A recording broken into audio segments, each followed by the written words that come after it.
The game was on, sound low. He and Chicky sat at the bar, and the bartender placed their pints on coasters advertising Smiles, a fern bar that used to be a few blocks up the street. The bartender was new, a white guy, a redhead with a bumpkin manner. He liked to pump iron, his t-shirt sleeves as tight as a rubber on his biceps. The kind of gorilla you hire for Saturday nights if you get a crowd. He put down a 20, even though Chicky said drinks were on him. "You used to play trumpet," he said. Chicky was in the colored band and made a splash in the New Year's talent show with a jazzy version of Greensleeves, if he recalled, a rendition that verged on bebop. Chicky smiled at the reminder of his talent. "That was a long time ago. My hands." He held up two fingers that curled like crab legs. He said he'd just spent 30 days drying out. Mentioning that they sat in a bar seemed impolite, but Chicky had always made accommodations with his shortcomings.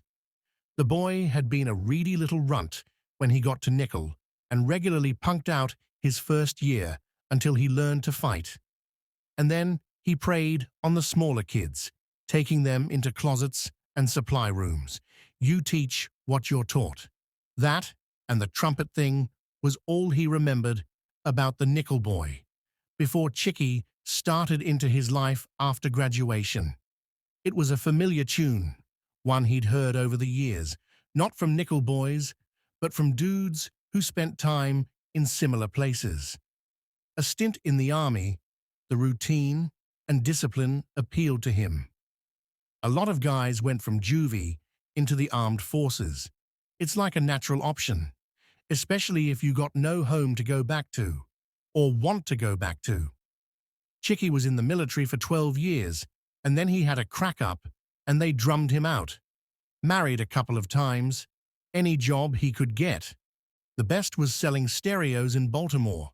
He could go on forever about hi-fis. "I always drank," Chicky said.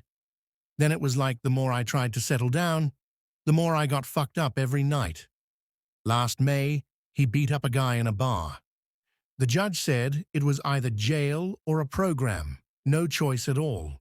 He was in town visiting his sister, who lived in Harlem. "She letting me stay while I figure out my next move. I've always liked it up here." Chicky asked him what he was up to, and Elwood felt bad, telling him about his company, so he cut the number of trucks and employees by half, and didn't mention the new office on Lenox, which he was quite proud of. 10-year lease. The longest thing he'd ever committed to, and it was weird because the only thing that bothered him about it was that he wasn't bothered about it. "My man," Chicky said. "Moving on up. Got a lady. Never settled down, I guess. I go out when work ain't so bad." "I hear you, I hear you." The light from the street dropped a shade as the taller buildings ushered a premature evening. It was the cue for a dose of the Sunday night back-to-work blues, and he wasn't the only one afflicted. There was a rush at the bar. The muscle-bound bartender served the two blonde co-eds first, underage probably, and testing alcohol enforcement south of their Columbia University stomping grounds. Chicky ordered another beer, outpacing him. They started in on the old days, quickly sliding to the dark stuff, the worst of the housemen and supervisors. Didn't say Spencer's name, as if it might conjure him on Columbus Avenue like a Peckerwood specter. That childhood fear still kept close. Chicky mentioned the nickel boys he ran into over the years, Sammy, Nelson, Lonnie. This one was a crook. That one lost an arm in Vietnam. Another one was strung out. Chicky said the names of guys he hadn't thought of in forever. It was like a picture of the Last Supper. 12 losers with Chicky in the middle. That's what the school did to a boy. It didn't stop when you got out.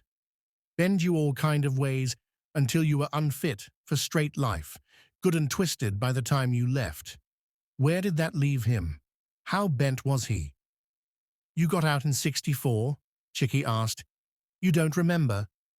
"What?" "Nothing." Time served, a lie told many times when he slipped up and mentioned reform school. And they kicked me out, went up to Atlanta, and then kept going north. You know, I've been here since '68, 20 years. All this time, he'd taken it as a given that his escape was a nickel legend. The students passing his story around as if he were a folk hero, a staggerly figure scaled down to teenage size. But it hadn't happened. Chicky Pete didn't even recall how he got out. If he wanted to be remembered, he should have carved his name into a pew like everyone else. He lit another cigarette. Chicky Pete squinted. Hey, what happened to that kid you used to hang around with all the time? Which guy? The guy with that thing. I'm trying to remember. It'll come back to me, he said, and split to the bathroom. He made a remark to a table of gals celebrating a birthday. They laughed at him when he went into the men's room. Chicky Pete and his trumpet. He might have played professionally, why not? A session man, in a funk band, or an orchestra. If things had been different, the boys could have been many things had they not been ruined by that place. Doctors who cure diseases or perform brain surgery, inventing shit that saves lives, run for president. All those lost geniuses. Sure, not all of them were geniuses. Chicky Pete, for example, was not solving special relativity, but they had been denied even the simple pleasure of being ordinary, hobbled and handicapped before the race even began, never figuring out how to be normal.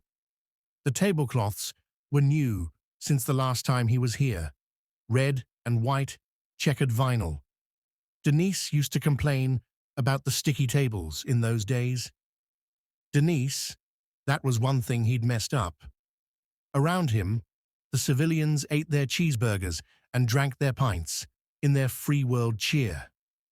An ambulance sped by outside, and in the dark mirror behind the liquor, he had a vision of himself outlined a bright red, a shimmering aura that marked him as an outsider.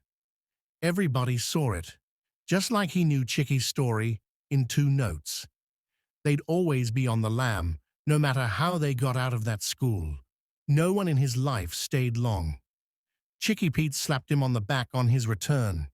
He got mad suddenly, thinking about how knuckleheads like Chicky were still breathing, and his friend wasn't. He stood. I got to go, man. No, I hear you.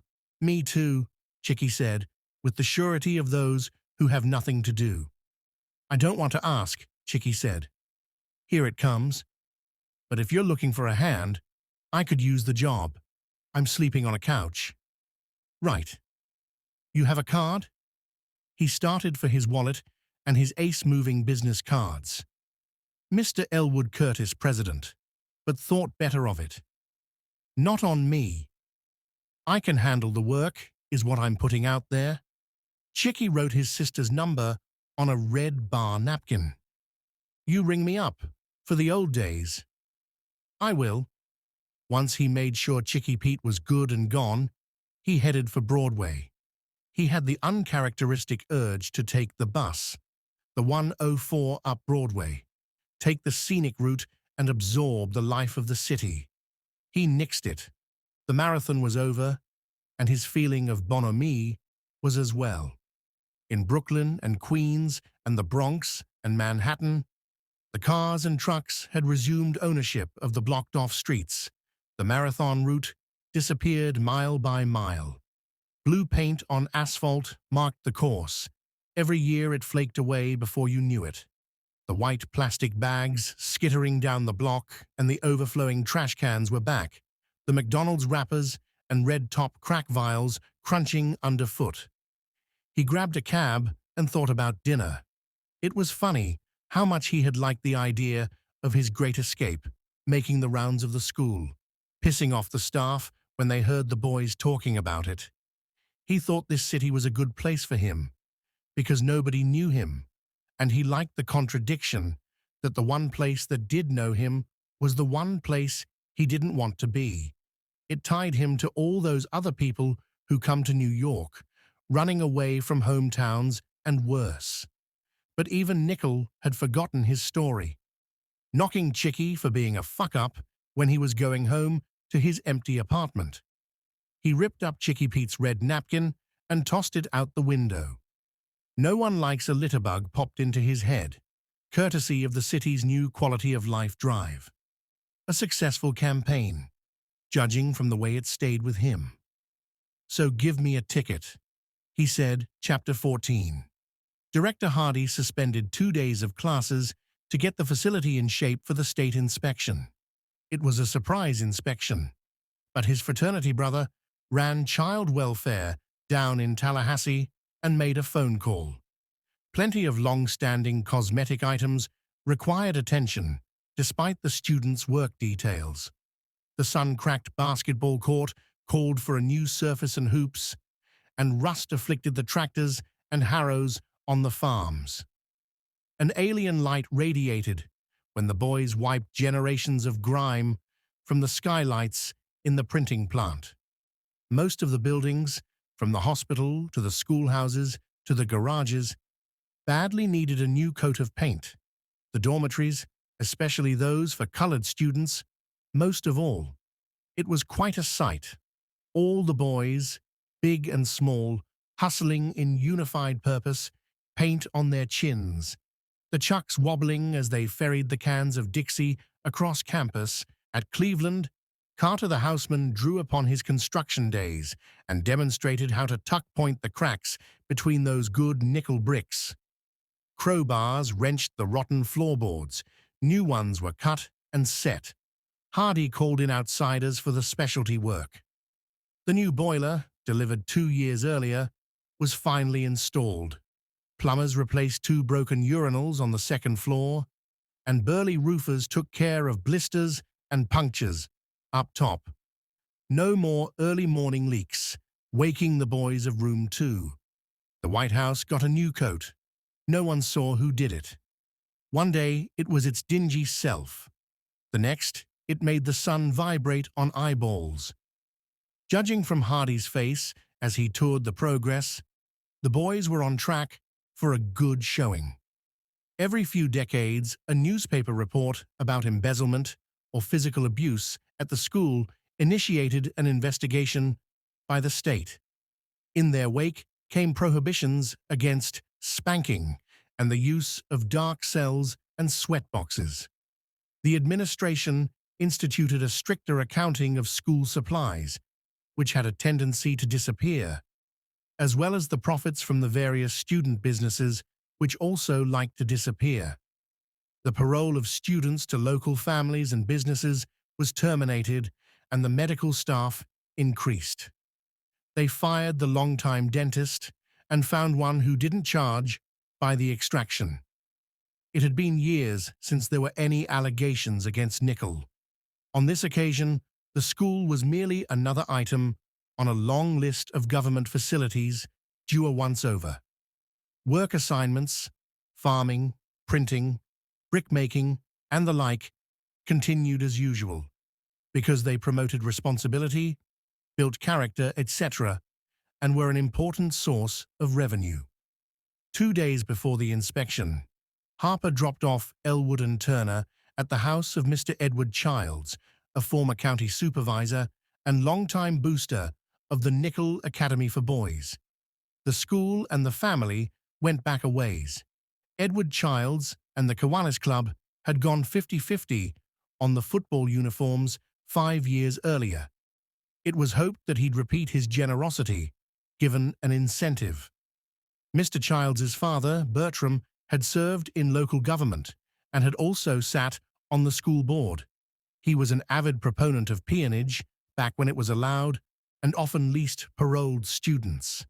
They tended the horses when there had been a stable out back, and the chickens. The basement that Elwood and Turner cleaned out that afternoon had been where the indentured boys slept. When the moon was full, the boys had stood on the cot and gazed upon its milky eye through the single, cracked window. Elwood and Turner were unaware of the basement's history. They were charged with removing 60 years of junk so that it could be converted into a rec room with checkerboard floor tile and wood paneling. The Childs' teenagers had been lobbying, and Edward Childs was not without his own ideas for the space, as his wife and kids visited her family for 2 weeks every August, and he was left to his own devices. Wet bar over there, install some modern lighting, things they'd seen in magazines. Before those dreams were realized, old bicycles, ancient steamer trunks, broken down spinning wheels, and a multitude of other dusty relics waited for their final reward. The boys opened the heavy cellar doors and got to work. Harper sat in the van, smoking and listening to the baseball game. "Junkman's going to love us," Turner said. Elwood carried a stack of dusty Saturday Evening Posts up the stairs and added it to the pile of Imperial Nighthawks by the curb. The Imperial was a Klan paper. The issue on top featured a black-robed night rider carrying a burning cross. Had Elwood cut the twine, he would have discovered that this was a popular cover theme. He turned over the bundle to hide the image and revealed an ad for Clementine shaving cream, while Turner made jokes under his breath and whistled Martha and the Vandellas. Elwood's thoughts traced a groove.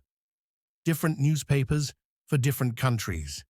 He remembered looking up agape in his encyclopedia volume after he read Dr. King's speech in The Defender.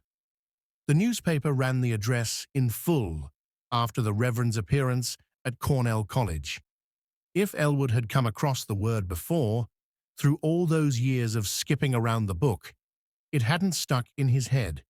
King described agape as a divine love operating in the heart of man, a selfless love, an incandescent love, the highest there is. He called upon his Negro audience to cultivate that pure love for their oppressors, that it might carry them to the other side of the struggle. Elwood tried to get his head around it, now that it was no longer the abstraction floating in his head last spring. It was real now. Throw us in jail, and we will still love you. Bomb our homes and threaten our children, and as difficult as it is, we will still love you. Send your hooded perpetrators of violence into our communities after midnight hours and drag us out onto some wayside road and beat us and leave us half dead, and we will still love you.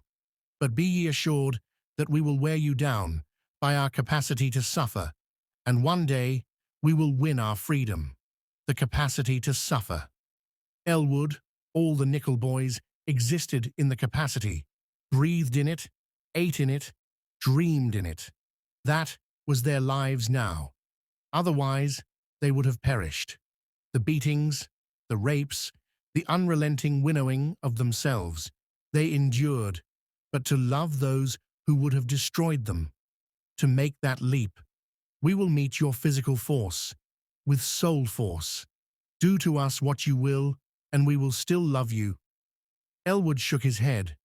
What a thing to ask. What an impossible thing. You hear me? Turner asked, wiggling his fingers in Elwood's blank face. What? Turner needed a hand inside. They'd made good progress, even with Turner's standard delaying technique, unearthing a stash of old steamer trunks beneath the stairs. Silverfish and centipedes made a break for it as the boys dragged the trunks to the center of the basement. The stamps decorating the scruffy black canvas commemorated trips to Dublin, Niagara Falls, San Francisco, and other distant ports of call. A story of exotic travel in bygone days, places these boys would never see in their lives. Turner huffed. What's in these things? I've been writing everything down, Elwood said. Everything what? The deliveries, the yard work and chores, the names of everybody, and the dates, all our community service. Nigger, why would you do a thing like that? Knowing why, but curious as to how his friend would phrase it. You told me. No one else can get me out of here. Just me. Nobody ever listens to me. Why you got to start? I didn't know why I did it at first. That first day with Harper, I wrote down what I saw, and I kept doing it in one of the school notebooks. It made me feel better. I suppose it was to tell someone someday, and now I'm going to do it.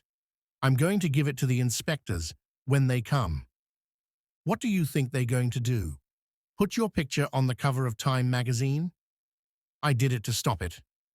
Another one of these dummies. Feet thumped over their heads. They never did see the child's family that entire day.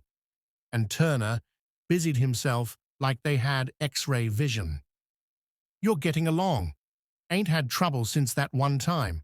They going to take you out back, bury your ass, then they take me out back too. The fuck is wrong with you? You're wrong, Turner. Elwood tugged on the handle of a weathered brown trunk. It broke in half. It's not an obstacle course, he said. You can't go around it. You have to go through it. Walk with your head up, no matter what they throw at you. I vouched for you, Turner said, wiping his hands on his trousers. You got ticked off and need to get it off your chest. That's cool. Marking the end of the conversation. When they were done hauling, the boys had performed surgery, cut the rotten tissue from the house, and plopped it on the tray of the curb. Turner banged on the van door to wake Harper. The radio relayed a sizzle of static. What's wrong with him? Harper asked Elwood. Turner was mum, a conspicuous turn. Elwood shook his head and looked out the window. His thoughts prowled and roved after midnight. Turner's angry question joined his host of worry. It wasn't, what did he think the white men were going to do, but did he trust them to do it? He was alone in this particular protest. He wrote the Chicago Defender twice, but hadn't heard back, even when he mentioned the editorial he'd written under another name.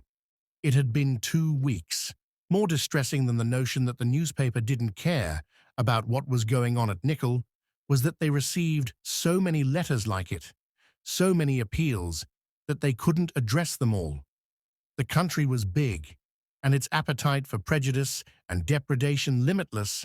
How could they keep up with the host of injustices, big and small? This was just one place.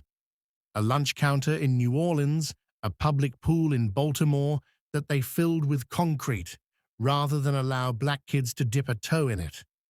This was one place, but if there was one, there were hundreds of Nichols and White Houses scattered across the land like pain factories. If he asked his grandmother to send the letter, avoiding the matter of whether his mail made it out, she'd open it lickety-split and throw it in the trash. Fearful of what would happen to him, and she didn't even know what they'd done to him so far. He had to trust a stranger to do the right thing. It was impossible, like loving the one who wanted to destroy you, but that was the message of the movement, to trust in the ultimate decency that lived in every human heart. This or this. This world whose injustices have sent you meek and shuffling, or this truer, biding world waiting for you to catch up.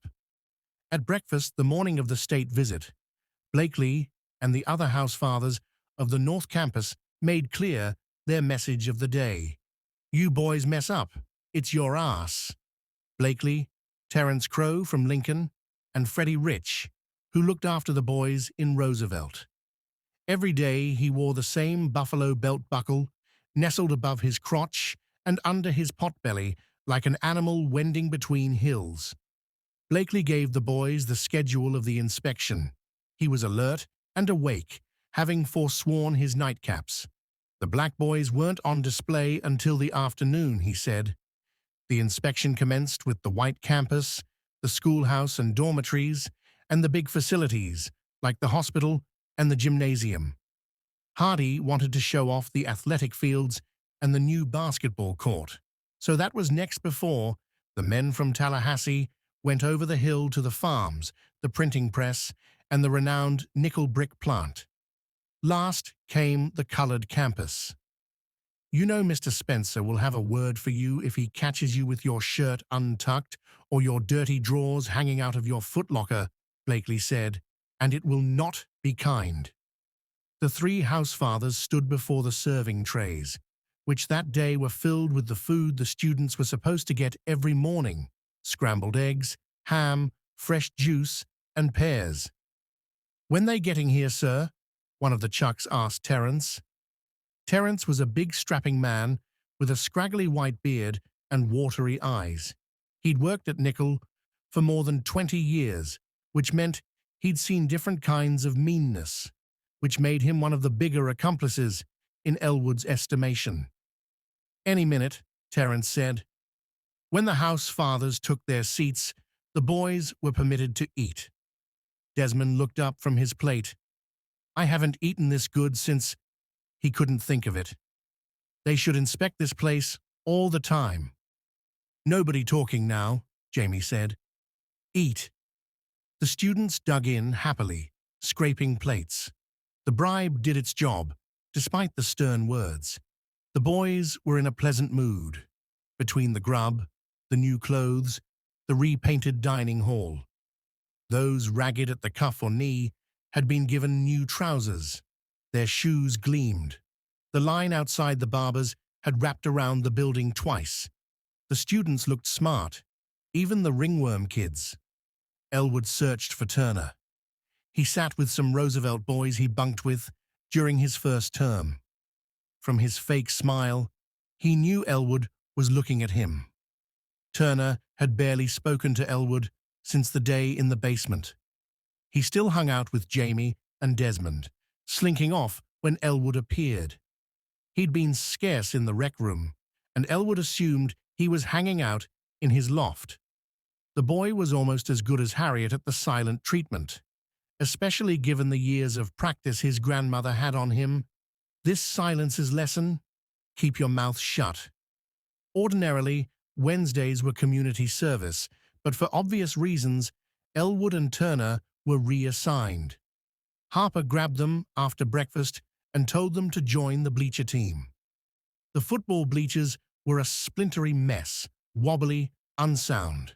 Hardy saved their refurbishment for the day of the inspection, as if such large undertakings were just another day at the school.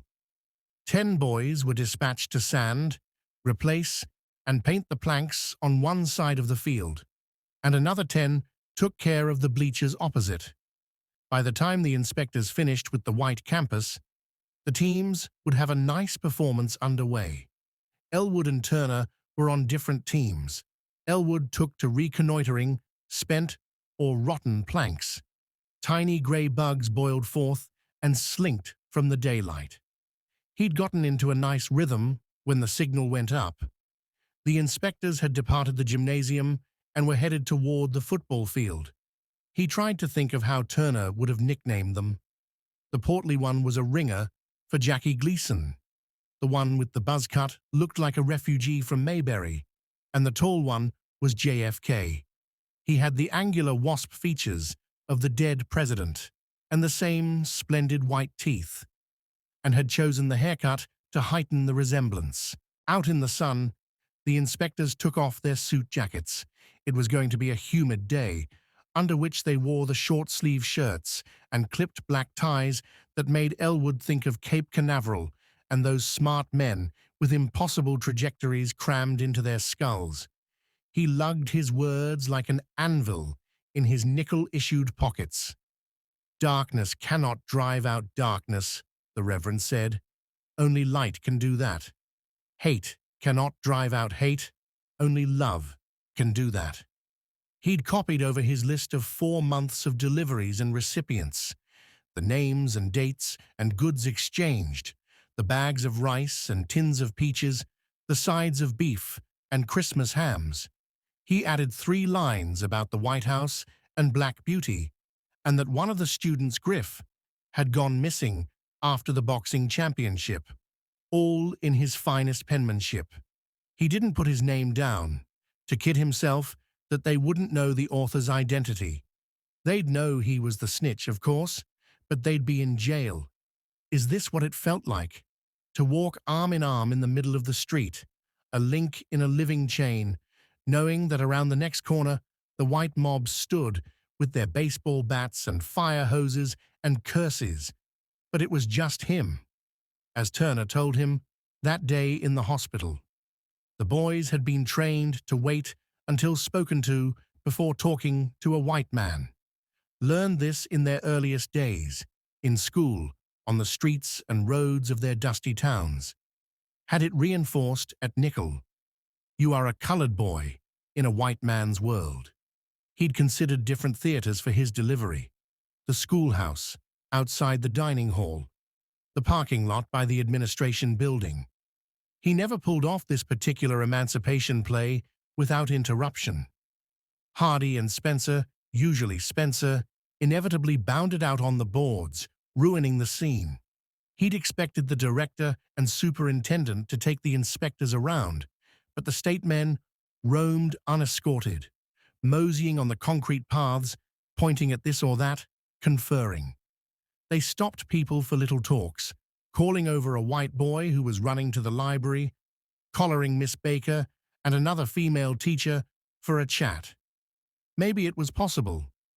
JFK, Jackie Gleason, and Mayberry dawdled by the new basketball courts. That had been a shrewd maneuver on Hardy's part, and approached the football fields.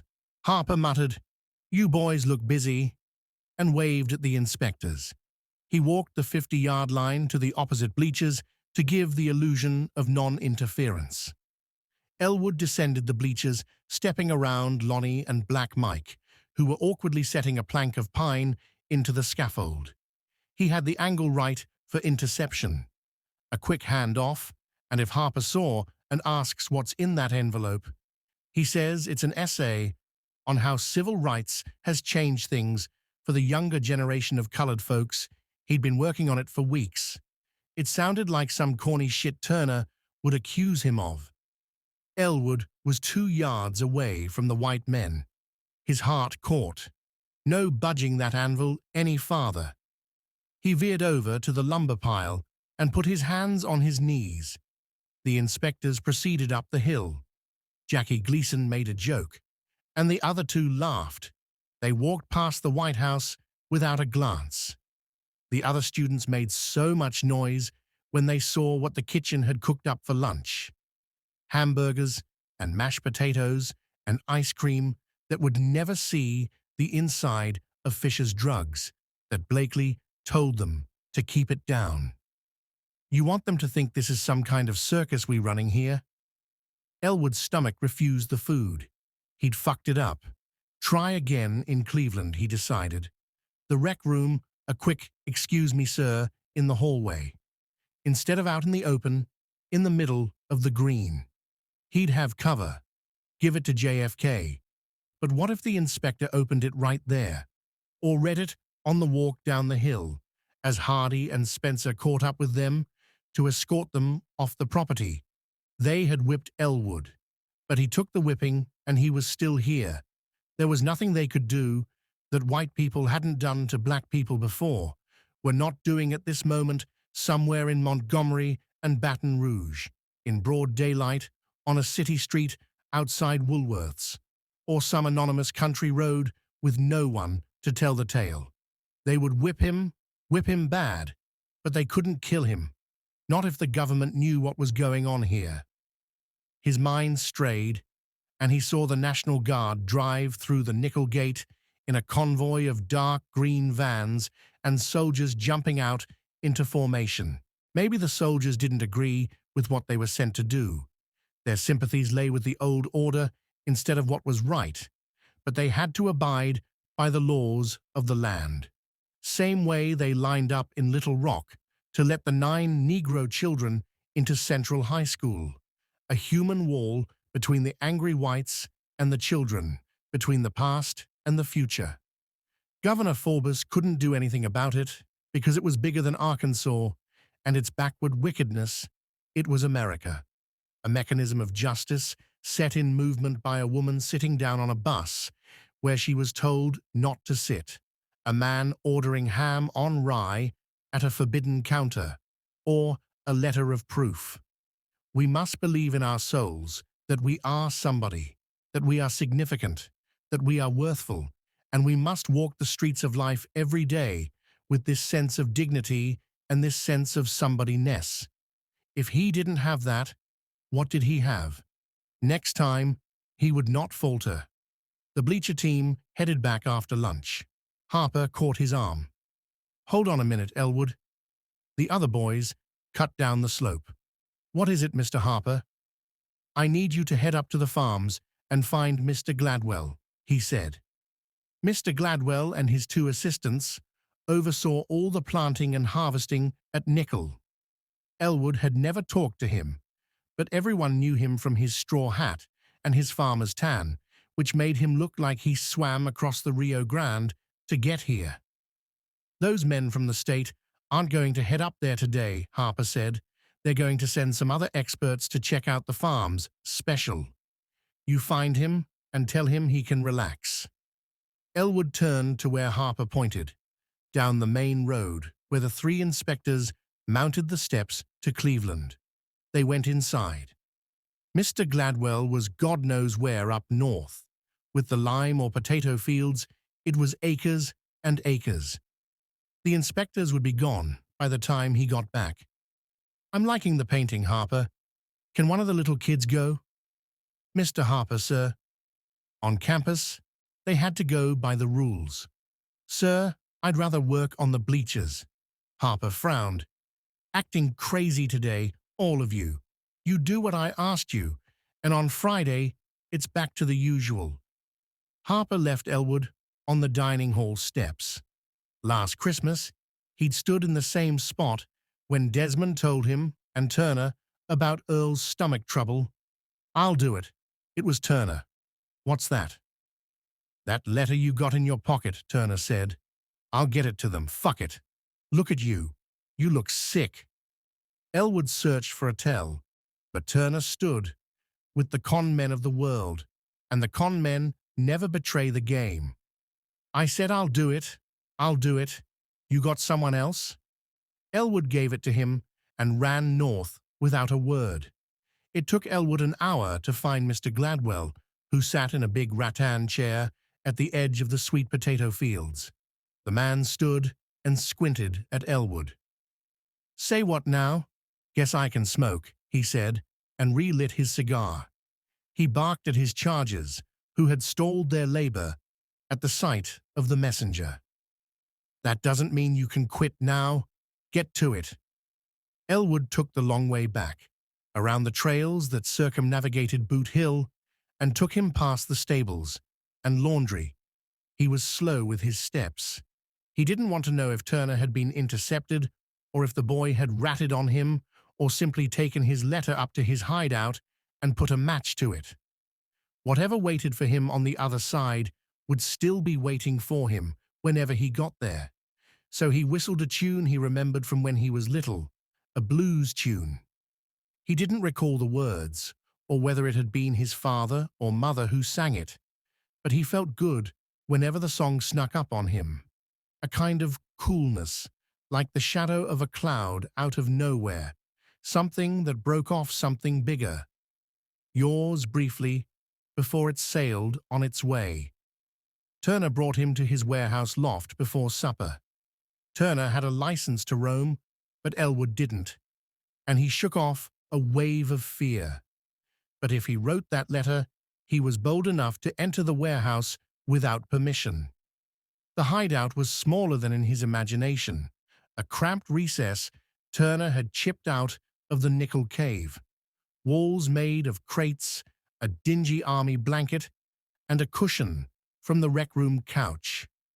It was not the hideout of a canny operator, but the slim refuge of a runaway who had stepped into a doorway to get out of the rain, collar hugged tight.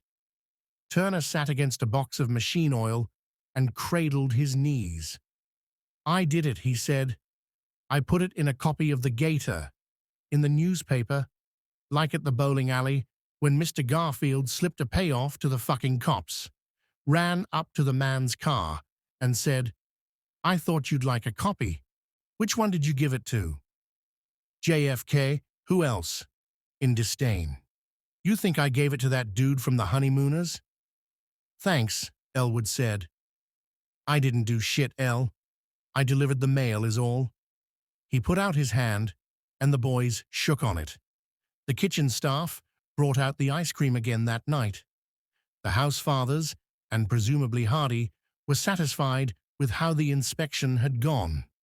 At school the next day, and on community service that Friday, Elwood waited for the reaction, like he was back at Lincoln High School and waiting for the volcano to bubble and smoke in science class. The National Guard didn't screech into the parking lot. Spencer didn't put his cold hand on his neck and say, "Boy, we have a problem." It didn't happen like that. It happened as it ever happened. At night, in the dormitories, flashlights crawling over his face when they took him to the White House. Chapter 15. She read about the restaurant in the Daily News and left the clipping by his side of the bed so he wouldn't miss it. It had been a while since they'd had a night out together. 3 months on, his secretary Yvette still left the office early to care for her mother, which had him playing catch-up at the end of every day. Her mother was senile, but they called it dementia now. As for Millie, it was almost March, so the annual madness had descended. April 15th, coming up, and everybody scrambling. They have a level of denial that is positively insane, his wife said. She usually got home in time for the 11 o'clock news. He'd cancelled date night twice already. Date night was some women's magazine thing, now embedded in his vocabulary like a splinter. So Millie was not going to let him miss this one. Dorothy has been twice and says it's amazing, Millie said. Dorothy thought a lot of things were amazing, like gospel brunch, American Idol, and organizing a petition against that new mosque opening up. He held his tongue. He left at 7. After taking a crack at decoding the new health plan Yvette had dug up for Ace. It was cheaper, but was he getting ripped off in the long run with the copay bullshit? This species of paperwork had always confounded and vexed. He'd have Yvette explain it again when she got in the next day. He got off at the City College stop on Broadway and peeled off up the hill. It was warmer than it was supposed to be for March, but he remembered more than one April blizzard in Manhattan and wasn't ready to call it spring yet. It happens right after you put your coat away, he said. Millie told him he sounded like some batty hermit who lived in a cave. Camille's was on the corner of 141st and Amsterdam, the anchor retail of a 7-story tenement. The Daily News Review described the place as nouveau southern. Down-home plates with a twist. What was the twist? That it was soul food made by white people. Chitlins with some pale, pickled thing on top. A neon Lone Star beer sign blinked in the window, and a halo of battered Alabama license plates surrounded the menu by the entrance. He squinted. His eyes weren't what they used to be. Despite the hillbilly warning signs, the food sounded good and not too fussed over, and when he got to the hostess station, most of the patrons inside were neighborhood people. Black people, Latinos who probably worked in the area, for the college. Squares, but their presence vouched. The hostess was a white girl in a light blue hippie dress, one of that clan. Chinese character tattoos scrolled up her wiry arms, who knew what they said. She pretended not to see him, and he started up a round of racism or bad service. He didn't get far into his calculations before she apologized for the wait. The new system was down, she said, frowning at the gray glow on her stand. Would you like to sit now or wait for the rest of your party? Years of habit made him say he'd wait outside, and then on the sidewalk came that too familiar disappointment. Millie had made him quit. He pushed a tablet of nicotine gum out of the foil, a warm, late winter evening. He didn't think he'd been on this block before. Up on 142nd, He recognized a building from an old job, back when he was still on the truck. He still felt the old days in his back sometimes, a twinge and a quiver. This was Hamilton Heights now. The first time one of his dispatchers asked where Hamilton Heights was, he said, "Tell them they're moving to Harlem." But the name persisted and stuck. Real estate agents cooking up new names for old places, or resurrecting old names for old places, meant the neighborhood was turning over, meant young people, white people are moving back. He can cover office rent and payroll. You want to pay him to move you into Hamilton Heights or Lower Whoville or whatever they come up with, he's glad to help. 3-hour minimum, white flight in reverse. The children and grandchildren of those who'd fled the island years before, fled the riots and the bankrupt city government and the graffiti that spelled out, "Go fuck yourself," no matter what the letters said. The city was such a dump when he arrived. He didn't blame them. Their racism and fear and disappointment paid for his new life. You want to pay to move to Roslyn, Long Island? Horizon is glad to help. And if he was getting the hourly wage back then and not paying the hourly wage, he was grateful that Mr. Betts paid on time, in cash, off the books. Didn't matter what his name was or where he'd come from. A West Side spirit stuck out of the garbage can on the corner, and he made a note to tell Millie that he wasn't doing the interview when they were going to bed or tomorrow so as not to spoil the evening. A woman in her book club sold ads for the paper and told Millie she'd put his name up for a feature they were running, spotlighting local businesses, enterprising entrepreneurs. He was a natural, a black man who owned his own moving company, employed local people, mentoring. "I don't mentor anybody," he told Millie. He was in the kitchen, tying a garbage bag into a knot. "It's a big honor. I'm not one of these people who needs everybody's attention," he said. It was simple, a quick interview, and then they'd send a photographer to take some pictures of his new office on 125th Street. Maybe one of him standing in front of the trucks, the big boss, to put it all in perspective, out of the question. He'd be nice about it, place an ad or two, and that'd be the end of it. Millie was 5 minutes late, unusual for her. It bugged him. He stepped back some more, so he saw the building proper and realized he had been here before. Back in the 70s, the restaurant had been a community center or the like.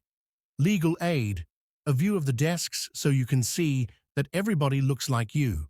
Help you fill out the application for food stamps and other government programs.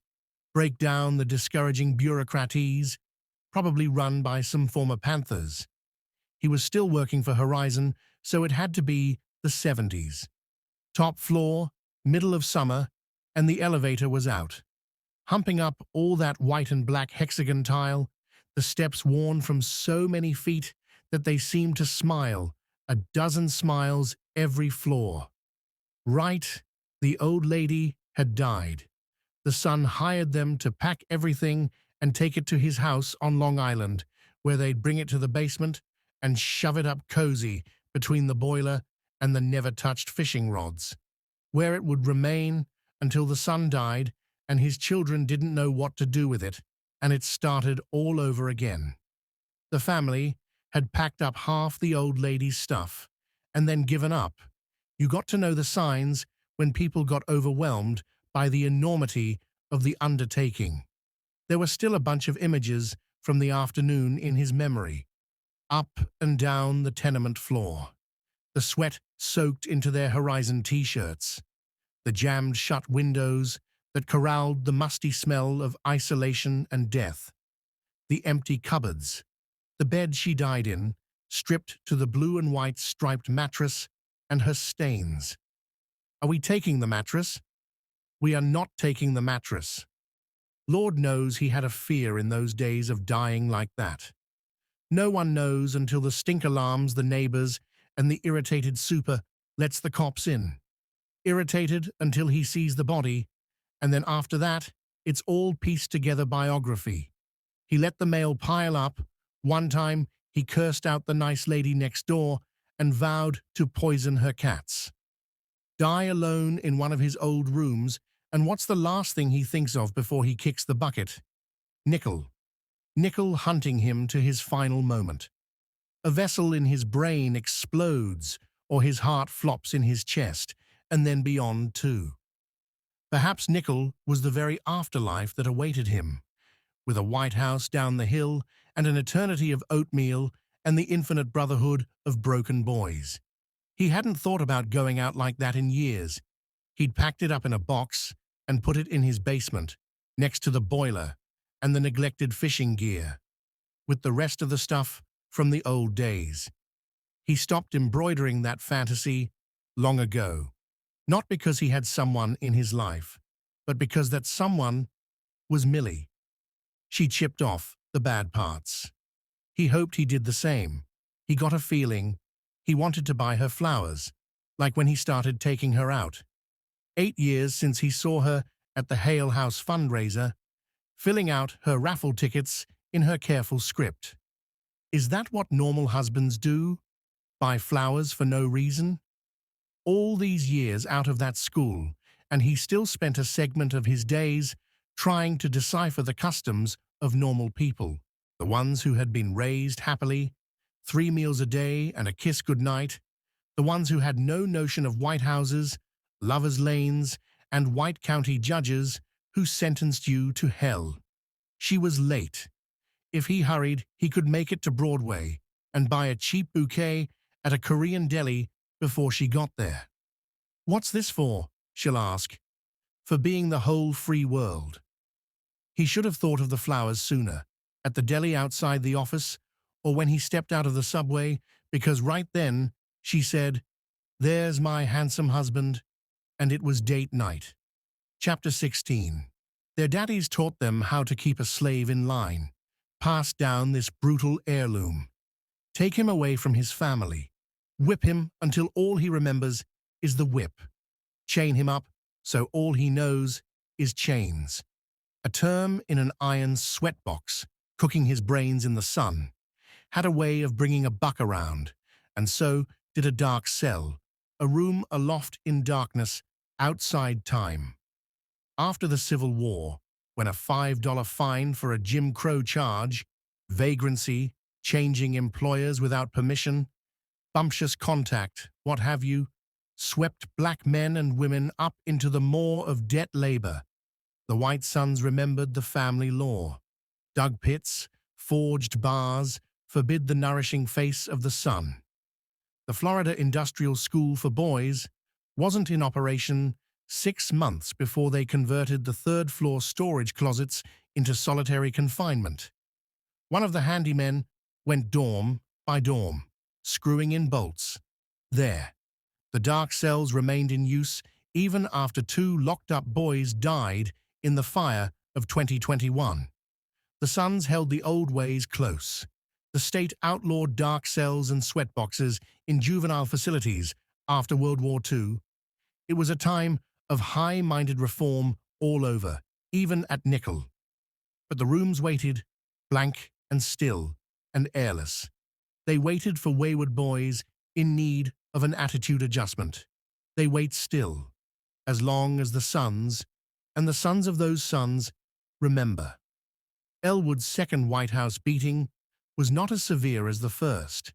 Spencer didn't know what damage the boy's letter had caused. Who else had read it? Who cared? What sort of repercussions roiled down in the Capitol? "Smart nigger," he said. "I don't know where they get these smart niggers." The superintendent was not his usual jolly self. He gave the boy 20 licks then, distracted, handed Black Beauty to Hennepin for the first time. Spencer had hired Hennepin as Earl's replacement, unaware of how perfectly he had chosen. But like Sikhs, Hennepin maintained an expression of dull-witted malice most of the time, lumbering across the grounds, but he brightened at opportunities for cruelty with a leer and gap-toothed grin. Hennepin beat the boy briefly before Spencer stayed his hand. There was no telling what was happening in Tallahassee. They took the boy to the dark cell. Blakely's room was to the right at the top of the stairs. Behind the other door lay the small hallway and the 3 rooms. The rooms had been repainted for the inspection, and piles of bedding and surplus mattresses moved inside. The paint hid the initials of the cell's previous inhabitants, the scratches in the darkness over the years. Initials, names, and also a range of cuss words and entreaties. When the doors opened and the scratches were revealed to the boys who had written them, the hieroglyphics did not resemble what they remembered putting into the walls. It was all demonology.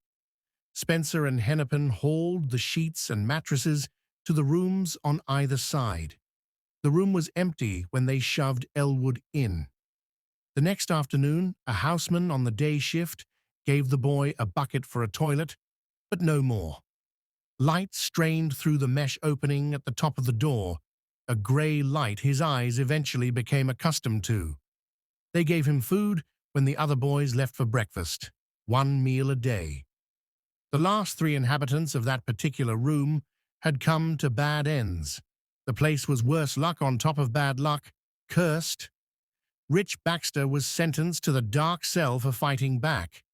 A white supervisor boxed his ears, and Rich knocked out 3 of his teeth. He had a solid right hand. Rich spent a month in the room, thinking of the glorious violence he would deliver to the white world when he got out. Mayhem and murder and assault, wiping his bloody knuckles on his dungarees. Instead, he enlisted in the army and died. It was a closed casket, 2 days before the end of the Korean War. 5 years later, Claude Shepard got sent upstairs for stealing peaches. He was never the same after those weeks in the dark. A boy went in, and a man hobbled out. He renounced misbehavior and sought out cures for his pervasive worthlessness, a kind of sad sack seeker. Claude overdosed on smack in a Chicago flophouse 3 years later. Potter's Field keeps him now. Jack Coker, Elwood Curtis's immediate predecessor, was discovered engaged in homosexual activity with another student, Terry Bonney. Jack spent his dark time in Cleveland. Terry on the 3rd floor of Roosevelt. Binary stars in cold space. The first thing Jack did when he got out was to smack Terry in the face with a chair. Well, not the first thing. He had to wait until dinner time. The other boy was a mirror that granted a ruinous glimpse of himself. Jack died on the floor of a juke joint floor 1 month before Elwood arrived at Nickel. He misheard a stranger's remark and lashed out. The stranger had a knife. After a week and a half, Spencer got tired of being afraid. In truth, he was afraid much of the time, but was unaccustomed to one of his black boys instigating that fear, and paid Elwood a visit. Things were quieting down at the State House. Hardy was less distressed. The worst was over. The government had too much power to interfere, was the problem in general. Way he saw it. It got worse every year. Spencer's daddy had been a supervisor on the South Campus and got demoted after one of his charges ended up choked to death. Some roughhousing that got out of hand, and he was the scapegoat. Money was tight before, it got tighter. Spencer remembered those days still. The pot of canned corned beef and broth stinking up that little kitchen, and him and his brothers and sisters lined up with their chipped bowls. His grandfather had worked for the T.M. Madison Coal Company in Spadra, Arkansas, minding nigger convicts. No one from the county, no one from the main office dared to interfere with the execution of his office. His grandfather was a craftsman and enjoyed the respect of his achievements. It was demeaning, one of Spencer's boys writing a letter on him. Spencer took Hennepin with him to the 3rd floor. The rest of the dormitory was at breakfast. "You're probably wondering how long we're going to keep you in here," he said. They kicked Elwood a while, and Spencer felt better, like a bubble of worry in his chest up and popped. The worst thing that ever happened to Elwood happened every day. He woke in that room. He would never tell anyone about those days of darkness. Who would come for him? He had never considered himself an orphan. He had to stay behind so that his mother and father could find what they needed in California. No point having sad feelings about it. One thing had to happen for the other thing to happen. He had an idea that one day he'd tell his father about his letter, how it was just like the letter his father gave to his commanding officer about the treatment of colored troops, the one that got him a commendation in the war. But he was as much an orphan as many of the boys in Nickel. No one was coming. He thought long on Dr. Martin Luther King Jr.'s letter from the Birmingham jail and the powerful appeal the man composed from inside. One thing gave birth to the other. Without the cell, no magnificent call to action. Elwood had no paper, no pen, just walls, and he was all out of fine thoughts, let alone the wisdom and the way with words. The world had whispered its rules to him for his whole life, and he refused to listen, hearing instead a higher order. The world continued to instruct. Do not love, for they will disappear. Do not trust, for you will be betrayed. Do not stand up, for you will be swatted down. Still, he heard those higher imperatives. Love, and that love will be returned. Trust in the righteous path, and it will lead you to deliverance. Fight, and things will change. He never listened, never saw what was plainly in front of him. And now he had been plucked from the world altogether. The only voices were those of the boys below, the shouts and laughter and fearful cries, as if he floated in a bitter heaven, a jail within a jail. In those long hours, he struggled over Reverend King's equation. Throw us in jail, and we will still love you. But be assured that we will wear you down by our capacity to suffer, and one day we will win our freedom. We will not only win freedom for ourselves, we will so appeal to your heart and your conscience that we will win you in the process, and our victory will be a double victory. No, he could not make that leap to love. He understood neither the impulse of the proposition nor the will to execute it. When he was little, he kept lookout on the dining room of the Richmond Hotel. It had been closed to his race, and one day it would open. He waited and waited. In the dark cell, he reconsidered his vigil. The recognition he sought went beyond brown skin. He was looking for someone who looked like him, for someone to claim as kin, for others to claim him as kin, those who saw the same future approaching, slow as it may be, and overfond of back roads and secret hard-scrabbled paths, attuned to the deeper music in the speeches and hand-painted signs of protest. Those ready to commit their weight to the great lever and move the world. They never appeared, in the dining room or anywhere else. The door to the stairwell opened, scraping against the floor. Footsteps outside the dark cell. Elwood braced himself for another beating. After 3 weeks, they had finally decided what to do with him. He was sure that was the only reason he hadn't been taken out back to the iron rings and then disappeared. Uncertainty. Now that things had quieted down, Nickel returned to proper discipline and the customs that had been handed down from generation to generation. The bolt slid. There was one slim silhouette in the doorway. Turner shushed him and helped Elwood to his feet.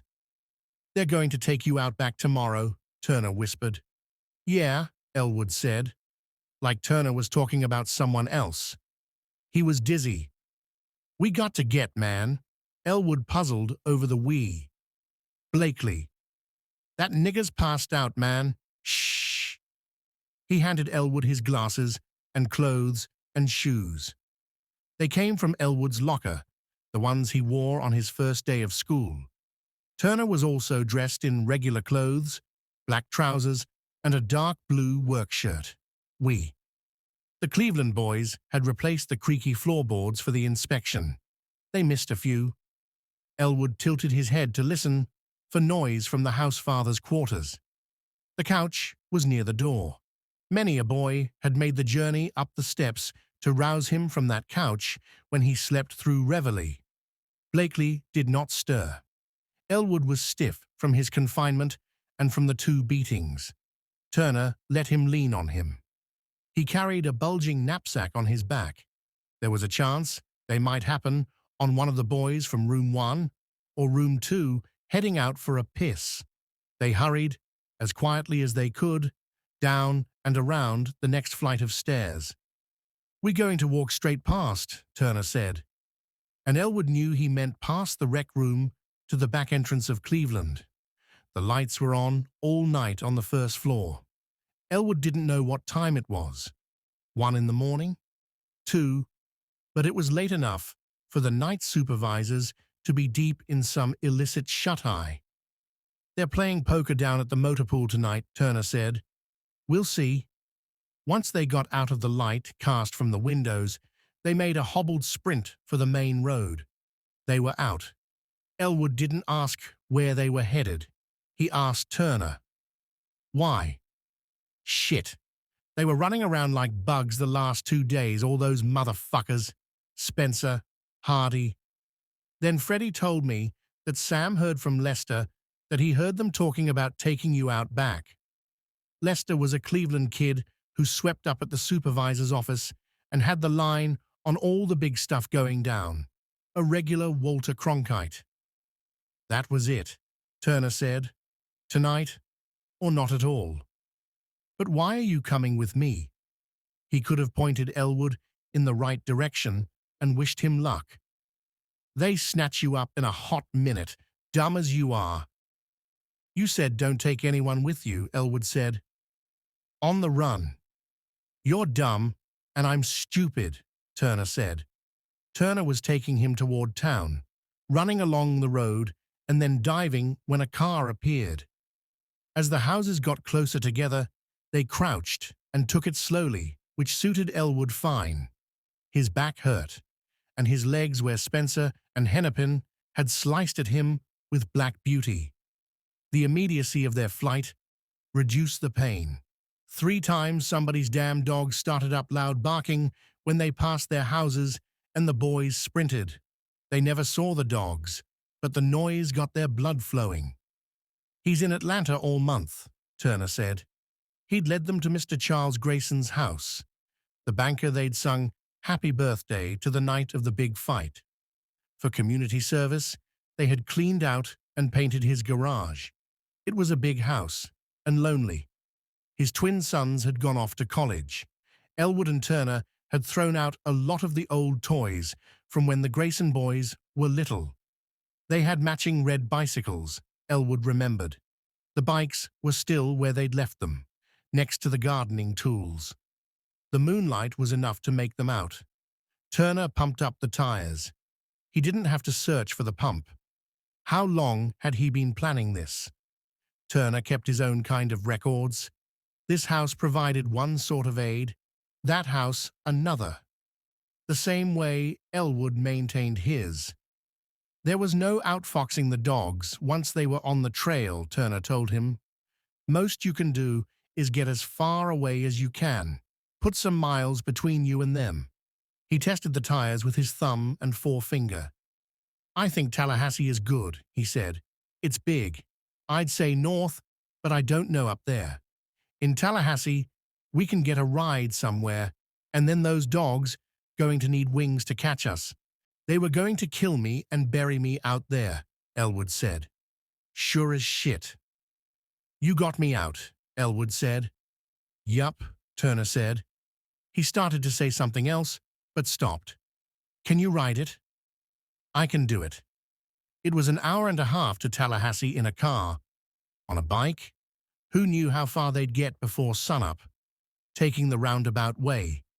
The first time a car came up behind them, and it was too late to veer off, they biked on and kept their faces blank. The red pickup overtook them without incident. After that, they remained on the road to make as many miles as Elwood's pace allowed. The sun came up. Elwood was heading home. He knew he couldn't stay, but it would calm him to be in his city again after these white streets.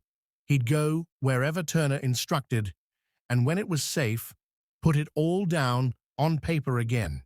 Try the Defender again, and the New York Times. They were the paper of record, which meant they were in the business of protecting the system. But they had come a long way in their coverage of the rights struggle. He could reach out to Mr. Hill again. Elwood hadn't tried to contact his former teacher after he got to Nickel. His lawyer had promised to track him down. But the man knew people. People in SNCC and those in the Reverend King's circle. Elwood had failed, but he had no choice but to take up the challenge again. If he wanted things to change, what else was there to do but stand up? Turner, for his part, thought of the train they'd jump. He thought of the North. It wasn't as bad as down here. A Negro could make something of himself, be his own man, be his own boss. And if there was no train, he'd crawl on his hands and knees. The morning got on, and the traffic picked up. Turner had deliberated over this road or the other country road and picked this one. On the map, it looked less populated and the same. Distance-wise, he was sure the drivers were checking them out. Looking straight ahead was best. Elwood kept pace. To his surprise, around the curve, the road lifted to a slope. If Turner had been locked up and had his ass kicked a few times, he'd be laid out going up this hill, little as it was, sturdy. That was Elwood. Turner drove his knee down with his hand. He'd stopped looking back when he heard a car behind them, but he got a tingle and turned his head. It was a nickel van. Then he saw the bloom of rust on the front fender. It was the community service van. On one side of the road was farmland, dirt mounds in furrows, and on the other, open pasture. No woods beyond them, as far as he saw. The pasture was closer, surrounded by a white wooden fence. Turner shouted to his partner. They were going to have to run. They steered to the bumpy side of the road and leapt off the bikes. Elwood made it over the fence before Turner did. One of the cuts on his back had bled through his shirt and dried. Turner caught up in a second, and the boys were side by side. They ran through the tall, swaying, wild grass and weeds. The doors of the van opened, and Harper and Hennepin climbed over the fence, quick. They each carried a shotgun. Turner took a peek. Faster! Down the slope lay another fence, and then trees. We got it, Turner said. Elwood panted, his mouth agape. The first shotgun blast missed. Turner checked again. It was Hennepin. Harper stopped next. He held the shotgun like his daddy showed him when he was a boy. His daddy wasn't around much, but had taught him this thing. Turner zagged and put his head down as if he could duck buckshot. Can't catch me. I'm the gingerbread man. He looked back again as Harper pulled the trigger. Elwood's arms went wide, hands out, as if testing the solidity of the walls of a long corridor, one he had traveled through for a long time and which possessed no visible terminus. He stumbled forward 2 steps and fell into the grass. Turner kept running. He asked himself later if he heard Elwood cry out or make any kind of sound, but never did figure it out. He was running, and there was only the rush and roil of blood in his head. Epilogue. Those kiosks didn't like him, no matter how much he jabbed and muttered at the screens. He checked in at the counter. This one's attendant was a black girl in her mid-20s, all business, that new breed coming up, like Millie's nieces who didn't take any mess and weren't afraid to tell you. Flying to Tallahassee, Turner said. Last name Curtis. Identification? He was due for a new driver's license, now that he shaved his head every other day. He didn't resemble the picture, the old him. Once he got to Tallahassee, he wouldn't need this license anyhow. It was history. When the owner of the diner asked him his name, 2 weeks out of nickel, he said, Elwood Curtis. First thing that popped into his head. It felt right. He used the name from then on when anybody asked, to honor his friend, to live for him. Elwood's death made the papers. He was a local boy. You can't escape the long arm of the law, that bullshit. Turner's name in black and white newsprint as the other escapee, a Negro youth. No description apart from that. Another black boy causing trouble. That's all you needed to know. Turner hid out in Jamie's old stomping grounds, the railroad yards in All Saints. He risked one night at the depot and then hopped a freight north. Working here and there, restaurants, day labor, construction, up the coast, eventually New York City, where he stayed. In 1970, he went back to Florida for the first time and requested a copy of Elwood's birth certificate. The downside of working with sketchy dudes on building sites and in greasy spoons was that they were sketchy, but they also knew shady things, like how to get a birth certificate for a dead man, dead boy, date of birth, name of parents, city. Back then, it was easy, before Florida wised up and put all those protections in place. He put in for a Social Security card 2 years later, and it arrived in the mailbox, sitting on top of an A&P flyer. The printer behind the airline counter chattered and whirred. "You have a good flight, sir," the attendant said. She smiled. "Anything else?" He woke up. "Thank you." Lost in that old place. His first visit to Florida in 43 years. The place reached right through the TV screen and yanked him back. Millie got home from work last night, and he gave her the 2 articles he printed out on nickel and the graveyards. "That's terrible," she said. "These people get away with everything." According to one of the pieces, Spencer had died some years before, but Earl was still kicking around. 95 years old, all of them wretched. He was retired, and such a well-respected member of the Eleanor community, that in 2009, the town bestowed their Good Citizen of the Year award on him. In the newspaper photo, the old supervisor was decrepit, leaning on a cane on his porch, but his cold steel eyes gave Turner a shiver. "Did you ever hit boys 30 or 40 times with a strap?" the reporter asked. "That is simply not true, sir. I swear on my children's lives, just a little discipline," Earl said. Millie gave him back the articles. "You know that old cracker beat them boys? A little discipline." She didn't get it. How could she, living in the free world her whole life? "I used to live there," Turner said. His tone, "Elwood?" Like testing the ice to see if it'd bear her weight. "I was at Nickel. That's the place. I told you I was in juvie, but I never said the name." "Elwood, come here," she said. He sat on the couch. He hadn't served his time, as he told her years ago, but ran. Then he told her the rest, including the story of his friend. His name was Elwood, Turner said. They were on the couch for 2 hours, not counting the 15 minutes halfway through that she spent in their bedroom with the door closed. "I have to go. I'm sorry."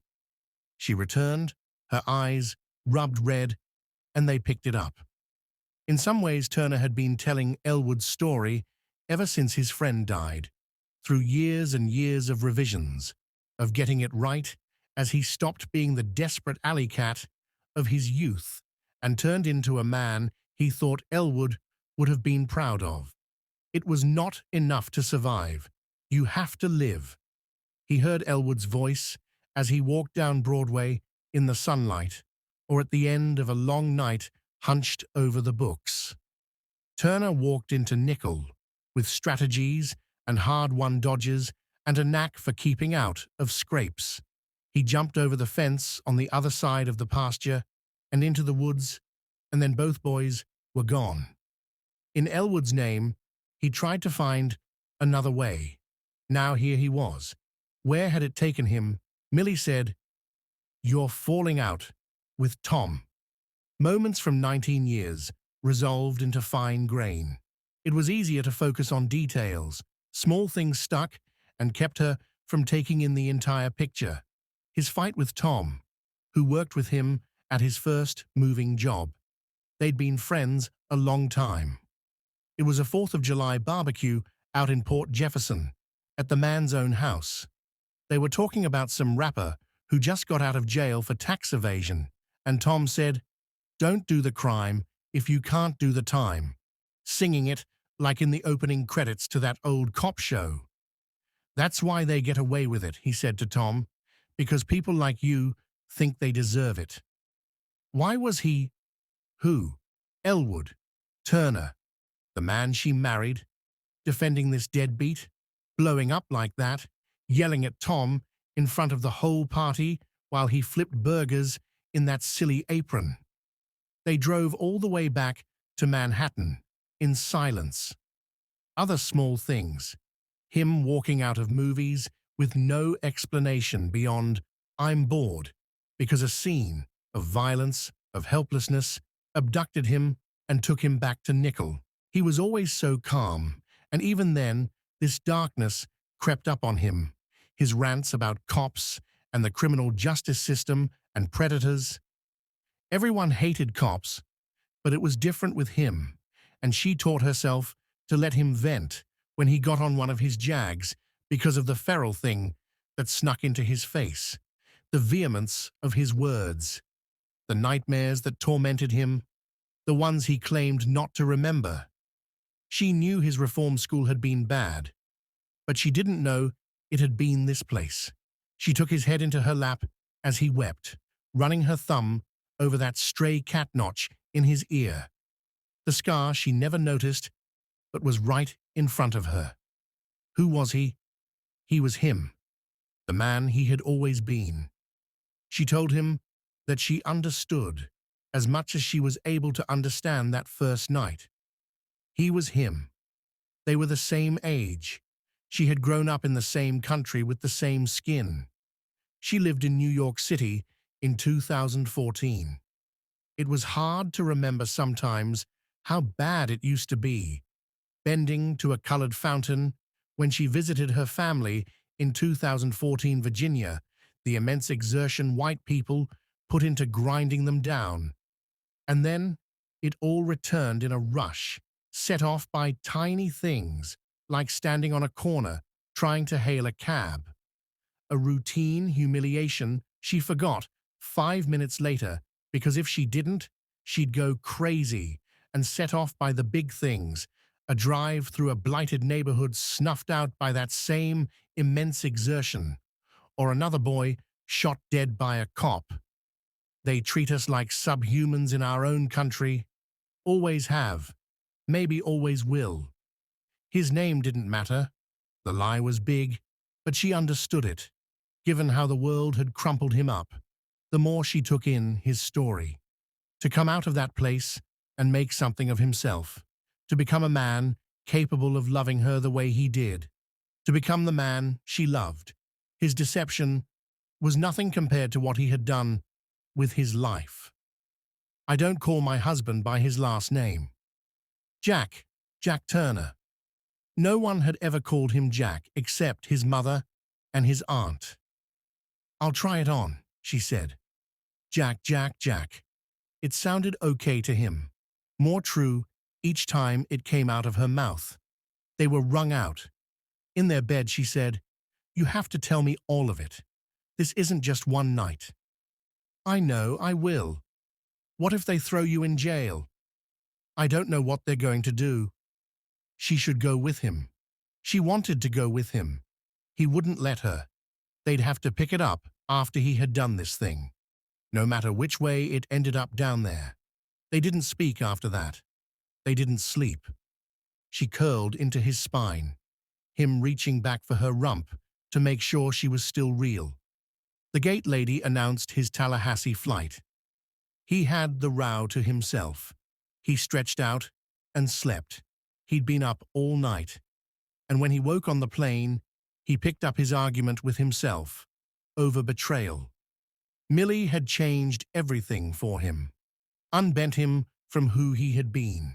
He betrayed her, and he had betrayed Elwood by handing over that letter. He should have burned it and talked him out of that fool plan instead of giving him silence. Silence was all the boy ever got. He says, "I'm going to take a stand," and the world remains silent.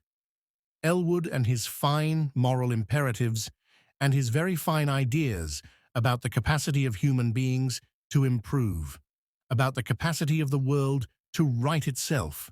He had saved Elwood from those 2 iron rings out back, from the secret graveyard. They put him in Boot Hill instead. He should have burned that letter. From what he read in nickel articles the last few years, they buried dead boys quick to head off any investigation, not even a word to their families, but then who had the money to bring them home and rebury them? Not Harriet. Turner found her obituary in the online archive of a Tallahassee paper. She died a year after Elwood, survived by her daughter Evelyn.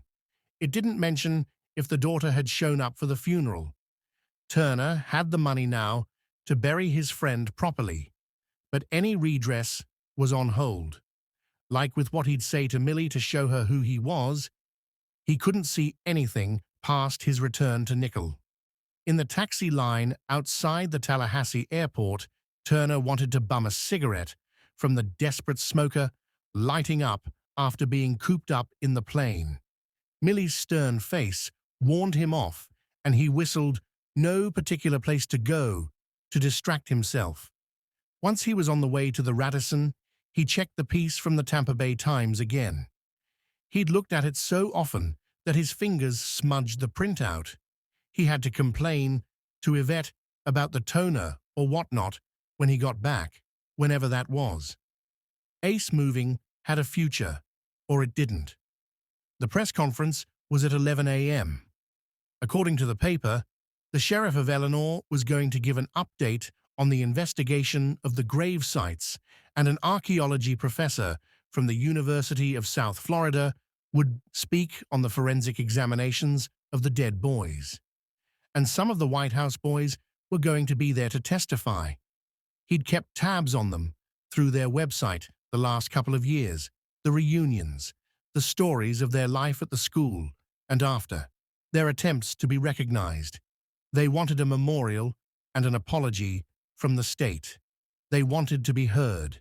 He'd thought them pathetic, moaning about what happened 40, 50 years ago, but recognized now it was his own pitiable state that revolted him.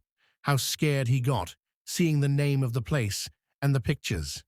No matter the front he put up, nowadays and back then, his bravado in front of Elwood and other boys. He'd been scared all the time. He was scared still. The state of Florida closed the school 3 years ago, and now it was all coming out, as if everyone, all the boys, had to wait for it to be dead before they told the tale. It couldn't hurt them now, snatch them up at midnight and brutalize them.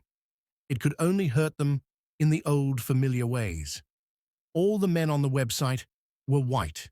Who spoke for the black boys? It was time someone did. Seeing the grounds and the haunted buildings on the nightly news, he had to go back to speak about Elwood's story, no matter what happened to him. Was he a wanted man? Turner didn't know the law, but he had never underestimated the crookedness of the system. Not then, not now. What happens will happen. He'll find Elwood's grave and tell his friend of his life after he was cut down in that pasture. How that moment grew in Turner and changed his life's course. Tell the sheriff who he was, share Elwood's story and what they did to him when he tried to put a stop to their crimes. Tell the White House boys that he was one of them, and he survived, like them. Tell anyone who cared that he used to live there. The Radissons sat on a downtown corner of Monroe Street. It was an old hotel they'd added a bunch of floors to. The dark modern windows and brown metal siding of the new parts clashed with the red brick of the bottom 3 stories. But it was better than demolishing the place and starting anew. There was too much of that these days, especially in Harlem. All those buildings that had seen so much, and they go ahead and raise them. The old hotel made for a good foundation. It had been a long time since he'd seen that southern architecture of his youth, with the open porches and white balconies running around the floors like ticker tape. Turner checked into his room. His stomach growled after he opened his suitcase, and he went back down to the hotel restaurant. It was an in-between time, and the place was empty. The server slouched by the wait station, a pale teenage girl with dyed black hair. She wore the t-shirt of a band he never heard of, black with a laughing green skull, overlaid, some heavy metal thing. She put down her magazine and said, "Sit anywhere you like." The chain had redone the dining room in contemporary hotel style with a lot of wipeable green plastic. 3 tilted television sets nattered the same cable news station at different angles. The news was bad, and ever was, and a pop song from the 80s blipped from hidden speakers, an instrumental version with the synthesizers out front. He looked the menu over and decided on a burger. The name of the restaurant, Blondie's, poured forth on the front of the menu in puffy gold script, and below that was a brief paragraph on the history of the place. Formerly the Richmond Hotel, it was a Tallahassee landmark, and great care, they said, had gone into preserving the spirit of the grand old establishment. The shop by reception sold postcards. If he had been less tired, he might have recognized the name from a story he heard once when he was young, about a boy who liked to read adventure stories in the kitchen, but it eluded him. He was hungry, and they served all day, and that was enough. The end. About the author. Colson Whitehead is the author of 9 books of fiction and nonfiction, including The Underground Railroad, which was a #1 New York Times bestseller and won the Pulitzer Prize and the National Book Award. A recipient of MacArthur and Guggenheim Fellowships, he lives in New York City.